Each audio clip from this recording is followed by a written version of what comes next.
Bismillahirrahmanirrahim. Assalamualaikum warahmatullahi wabarakatuh. Selamat pagi semua.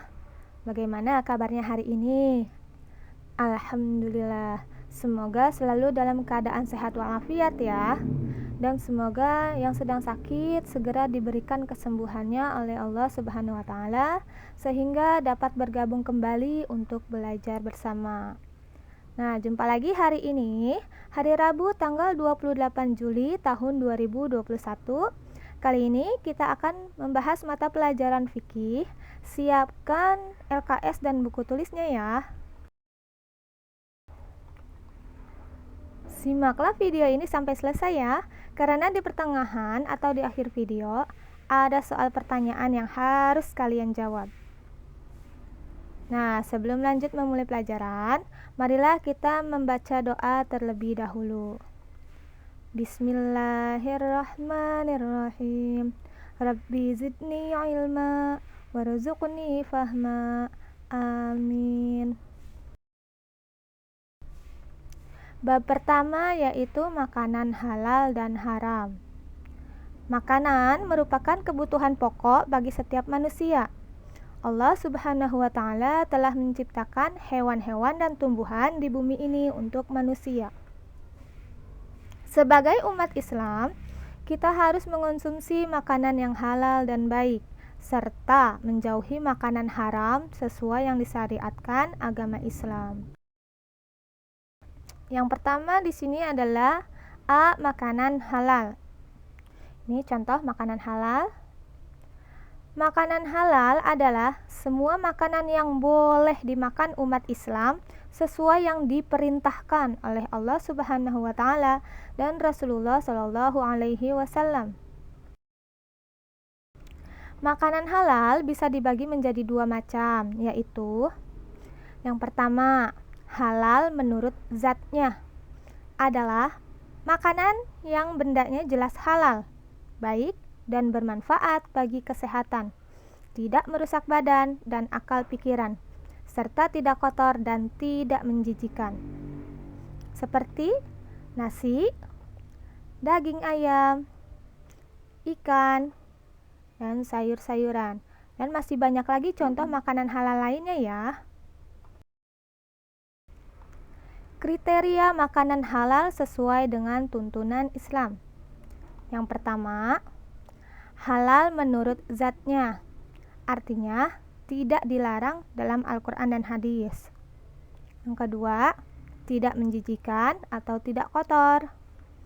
Yang ketiga, makanan yang bermanfaat. 4. Diperoleh dengan cara yang baik, bukan hasil mencuri. 5.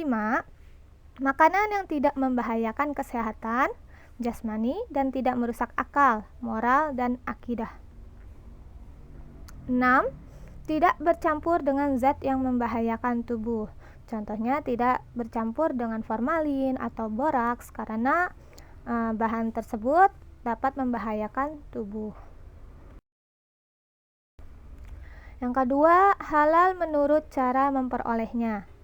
Artinya, makanan halal bisa menjadi haram apabila cara mendapatkannya dengan cara yang haram. Nah, di sini ada contoh memakan jagung bakar yang diperoleh dengan membelinya dari penjual jagung bakar. Maka makanan tersebut adalah halal untuk dimakan. Ya, jagung bakar itu merupakan makanan yang halal dan diperolehnya dengan cara membelinya kepada penjual jagungnya. Nah, makanan tersebut halal untuk dimakan. Yang B, makanan haram.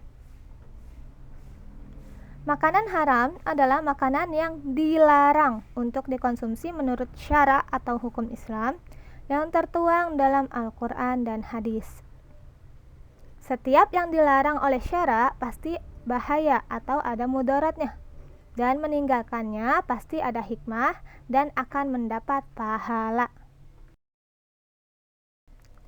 Haramnya suatu makanan dalam hukum fikih Islam dibagi menjadi dua, yaitu yang pertama, haram lizati atau haram aini. adalah makanan yang haram menurut zat atau keadaan sifat bendanya. Seperti di sini ada daging babi. Daging babi itu sudah jelas haram ya hukum memakannya.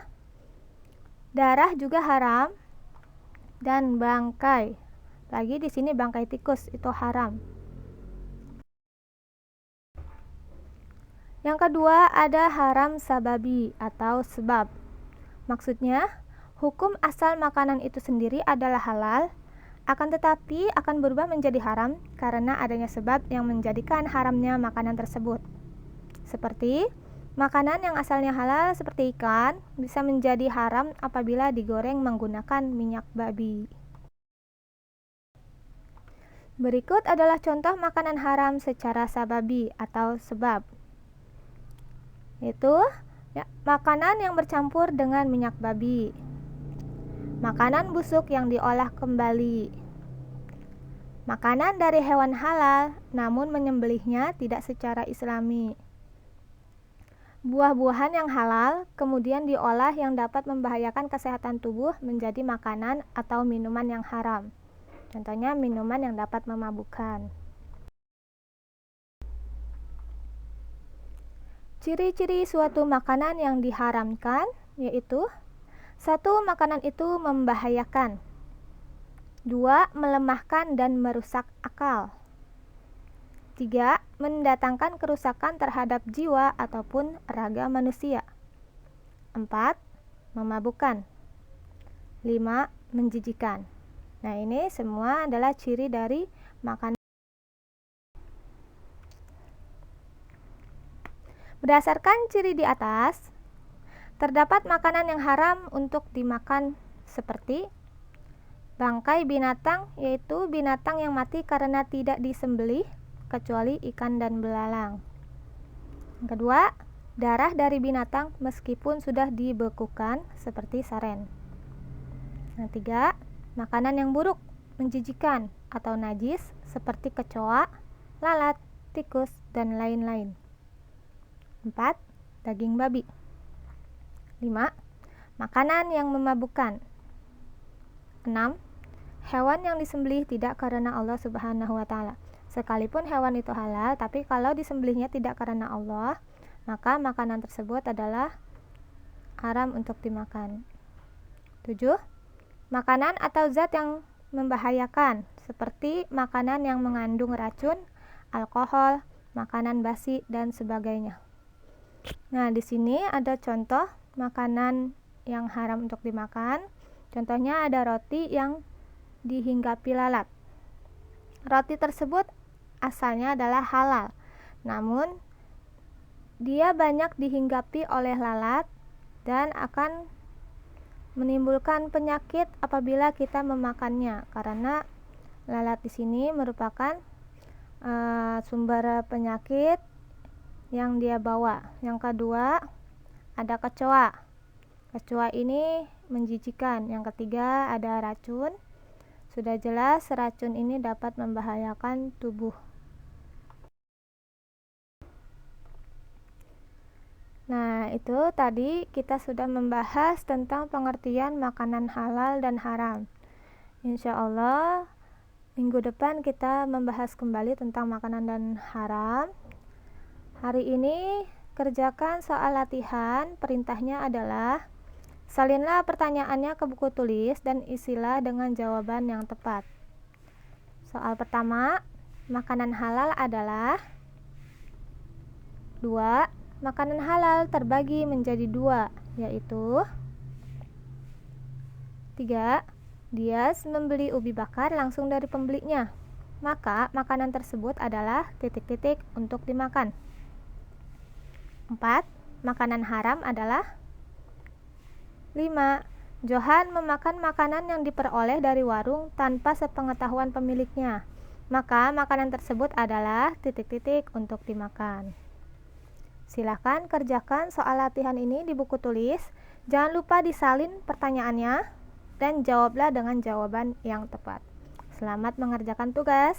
Setelah selesai, silahkan difoto tugasnya, kirim japri WA ke saya. Nanti kita bahas dan kita koreksi setelah pengumpulan tugas. Nah, cukup sekian hari ini kita membahas tentang makanan halal dan haram. Cukup sampai sini.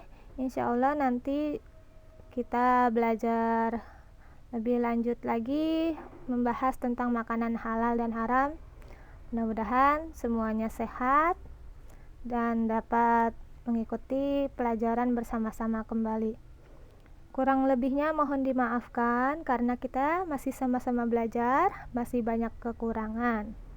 Tetap sehat, jaga kesehatan, tetap semangat. Cukup sekian dan terima kasih dari saya. Wassalamualaikum warahmatullahi wabarakatuh. Sampai jumpa lagi di lain waktu.